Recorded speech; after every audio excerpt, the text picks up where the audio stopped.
Hello guys, कैसे हैं आप? उम्मीद करते हैं आप सब खैरियत से होंगे, खुश होंगे। देखने जा रहे हैं नेक्स्ट पार्ट। आज सौ से तुम्हारे लिए खरीदा गया है। लोमड़ी की खाल में छुपा हुआ एक चीता है। ओए! पैरों के नाखूनों से लेकर सर के बाल तक ये तुम्हारी खिदमत करेगा। चीता है ये। आजमा कर देख लो। नाम क्या है? मालिक गफूर हुजूर, इत्र का जन्नतुल फिरदौस। क्या कर सकते हो हमारी? सब कुछ आप कहें तो जान भी दे सकता हूँ। ले सकते हो? जी हुजूर। इन दोनों की जान लो। इन दोनों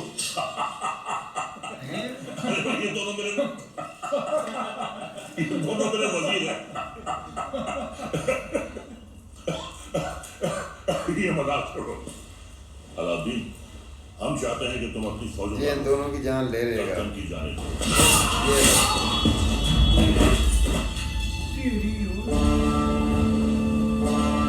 ओए! हाँ? दो वजीर तो गए।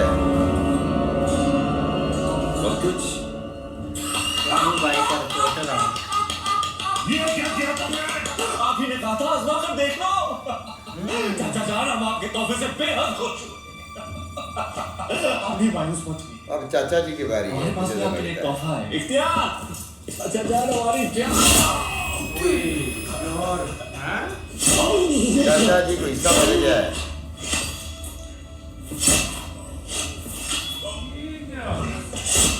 यही तो काम होता है। जिस चीज का उसको लालच था उसने भैया पूरा कर लिया।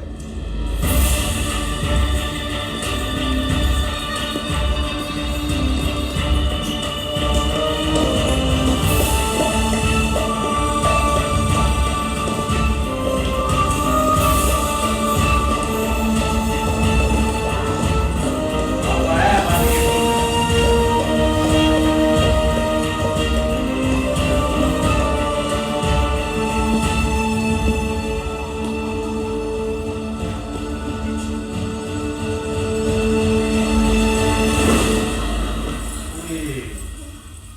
तो आखिर आपने सल्तनत से बगावत कर लिया। इतनी सफाकी से हमारे बड़े अब्बू का कत्ल करने के लिए इतिहास आपको कभी माफ नहीं करेगा। इतिहास क्या कहेगा खुसरो? इतिहास इसे वक्त का तकाजा कहेगा। सही फरमाया आपने। वक्त का तकाजा। पिता बेटे जान, रफू करने वाले भी साथ ही होते हैं ना। सल्तनत को नए खून नई सोच की जरूरत थी जो सरहदें बढ़ा सके, आवाम को खुश रख सके। इसीलिए हमने हुकूमत का तख्त पलट दिया और मरहूम सुल्तान जलालुद्दीन खिलजी को शाही एतमाम के साथ मिट्टी के हवाले कर दिया जाए।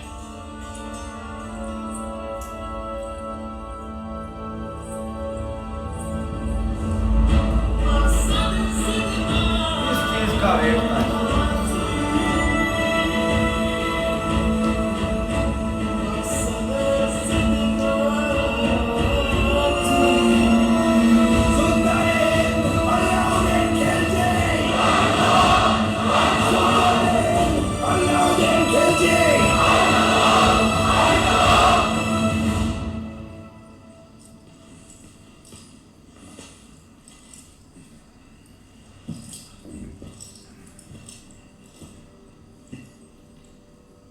हम सुल्तान बन गए। ये वही नया पत्थर है जो तुम्हारे अब्बू ने हमसे छीना था। आज हमने उनसे उनका तख्त छीन लिया।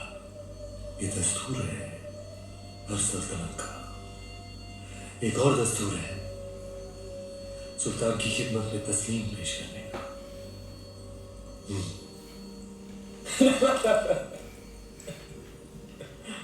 खड़े होकर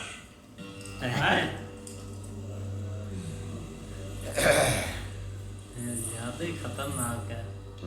सुल्तान की अजमत कायम रहे। बड़ा मजबूरी है। अब बेचारी क्या करे। आज तुम मेहरुनिसा से मलिकाए जहां बन गई और तुम्हारा शौहर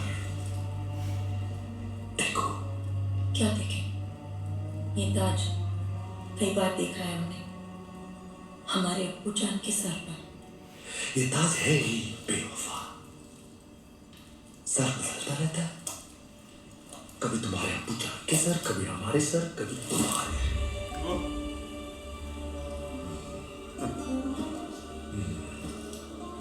आओ इस अजीम खुशी के मौके पर अपने सुल्तान को बेपनाह मोहब्बत करो।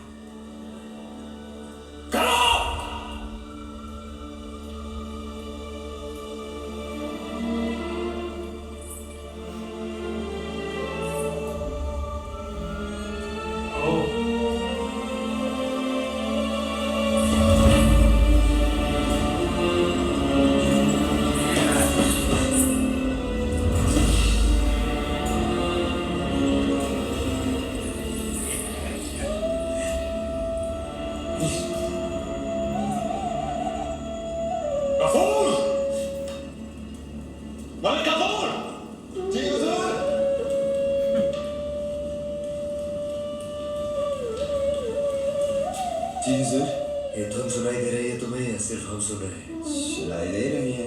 कौन है जो बेवक्त बांसुरी बजा रहा है? आप कहीं तो खामोश कर दे। नहीं, नायाब है। सिकल पेश है। जी सर। खतरनाक ही बंदा लग गया इसके।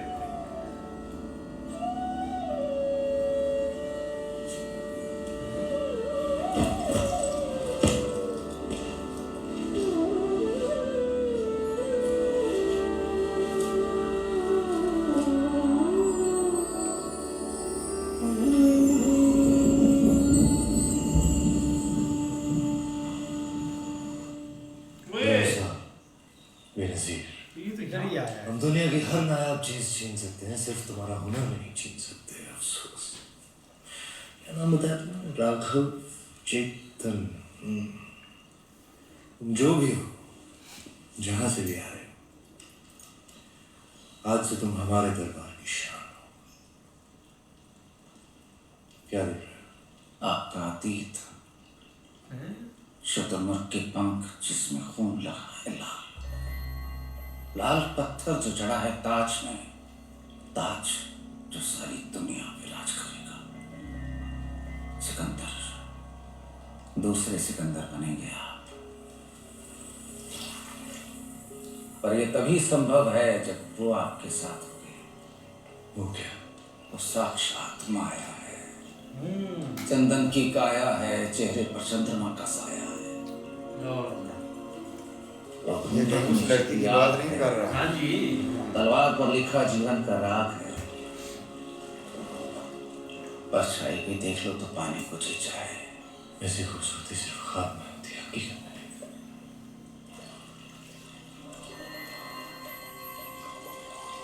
दावा है हमारा, एक बार देख लेंगे तो कुछ सूझेगा नहीं उसके सिवा। कुंजी है आपके भाग्य की, वो अगर आपको मिल गई तो मेवाड़ आपका, हिंद आपका, दुनिया आपकी, स्वर्ग आपका। वो नहीं तो कुछ भी नहीं। पत्थर है पारस का, छू लिया तो दुनिया सुनहरी हो जाएगी आपकी। नायाब है पर उसे पाना उतना ही नामुमकिन है। किस्मत है अलाउद्दीन का नाम बताओ। चित्तौड़ की महारानी पद्मावती। गुरु ने भी इधर आकर के नहीं। मेवाड़ के महाराणा रतन सिंह को सुल्तान हिंद की तरफ से सेहत और सलामती। हमारी सालगिरह के मौके पर आपके नाम ये दावतनामा। आप अपने खानदान के साथ आए, हमारे हाथों से 2 निवाले खाएं, हमारी मेहमान नवाजी का एहसान उठाएं, ताकि बाकी राजाओं की तरह आप और आपका मेवाड़ सिकंदर सानी की तलवार के साए में महफूज रहे। आपका खैरंदेश सुल्तान हिंद अलाउद्दीन खिलजी। दावतनामा भेज दिया है। एक बार फिर से पढ़िए।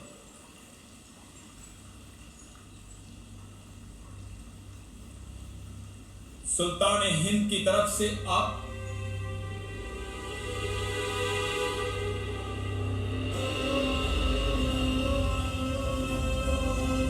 कह दीजिए अपने सुल्तान से उनकी तलवार से ज्यादा लोहा हम सूर्यवंशी मेवाड़ियों के सीने में, हम उनके साए के बिना ही महफूज हैं। खिलजियों का परचम बुलंद रहे। सुल्तान, चित्तौड़ के राजा ने आपके पैगाम को ठुकरा दिया है। तो उठाओ फौज और कर दो ऐलान जंग। खुदा का खौफ खाए सुल्तान, पद्मावती किसी की बेगम है। मलिक गफूर मलिका जहां से पूछो कि आज सुल्तान के सामने खाने में क्या पेश होगा। मलिक गफूर सही मिला है इसको साथ वाला, लेकिन ये कि भाई उसने गुरु साहब ने ना आते साथ ही जो अपना काम है ना शुरू कर दिया है, क्योंकि वो वहाँ भी यही काम कर रहा था, लुक छुप कर रह रहा था, उनको नहीं पता था, लेकिन अब वो उसकी जो रियलिटी है ना वो सबको पता चल गई वहाँ। तो ऐसे ही है, लेकिन फिर भी यार जिस एक मकसद के पीछे वो लगा हुआ था ना, वो उसको ताकत ज़रूर मिल गया, क्योंकि उसके पीछे बहुत सारी उसने जाने ली है। आज फाइनली भाई उसको वो ताकत मिल गया और अब वो राज करेगा हर जगह। भाई अपने चाचा ससुर जो है, उसका चाचा था और ससुर भी था, उसकी भाई इसने जान ले ली और फिर आके भाई ये सल्तनत पे बैठ गया है। तो बाकी अब भाई उसने उनको भेजा तो है भाई यहाँ पे आने के लिए कि आप जो है ना जो भी है उनका प्रोग्राम है उस पे आए, तो उन्होंने आगे से कह दिया हम नहीं आएंगे, जाओ अपने सरदार से कह दो। भाई ससुर जी ने खुद ही तो उनको एक तोहफा दिया था कि ये तोहफा मैं आपको दे रहा हूँ, नायाब तोहफा, जो आप बोलेंगे ये करेगा। तो उसने भाई पहले तो उसके दो जो साथी थे उनको मरवाया, बाद में भी अपने ससुर जी को भी बुलाया गया, अब आपका भी टाइम ख़त्म हो गया है, अब मुझे राजा बनना है यहाँ का। तो वो तो काम उसने कर दिया है, लेकिन भाई आप जो इधर वो अपना गुरुजी आए हैं ना, तो गुरुजी ने आते भाई इनको भी बोल दिया है कि आप उस लड़की से शादी करें, उसके बाद आपका जो है ना सारा कुछ ही बेड़ा पार ही है।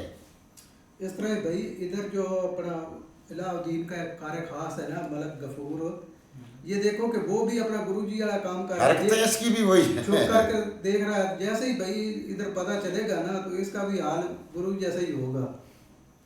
नहीं, इसकी हरकतें भी थोड़ी अजीब सी हैं, पता नहीं आप खुद उसको बुलाया, लेकिन बहरहाल अब भाई उसने जो उधर एक टारगेट है ना वो सेट कर लिया है कि भाई जैसे कैसे करके ना वहाँ पे अब तो भाई इसने बचानी है, क्योंकि उन्होंने भी आगे से ठुकरा तो दिया है, लेकिन आप देखो कि ये अपनी पावर शो करता है। हाँ जी, देखते हैं नेक्स्ट, तब तक लेकर टेक केयर।